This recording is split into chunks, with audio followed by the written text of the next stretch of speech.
Friends, இன்னைக்கு நம்ம பார்க்க போகிறது ஆட்டு மூளை எப்படி ஃப்ரை பண்ணுறதுன்னு பார்க்கலாம். நம்ம ஆட்டு மூளையை வாஷ் பண்ணி எடுத்துக்கலாம். இப்போ ஒரு கடாயில் எண்ணெய் ஊற்றிருக்கோம். அது காஞ்சதுக்கப்புறம் இப்போ நம்ம ஆட்டு மூளையை அப்படியே போட்டுக்கலாம். சிறிதளவு மஞ்சள்தூள் போட்டுக்கிறோம். தேவையான அளவு மிளகாய்த்தூள் போட்டுக்கலாம். தேவையான அளவு தூள் உப்பு போட்டுக்கலாம். கல் உப்பு போட்டுறாதீங்க, தூள் உப்பு போடுங்க.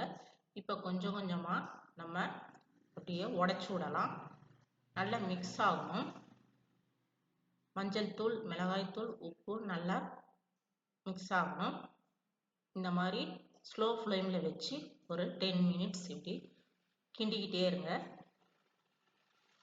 அப்போ நல்ல டேஸ்டான ஆட்டு மூளை வறுவல் ரெடி ஆயிடும்.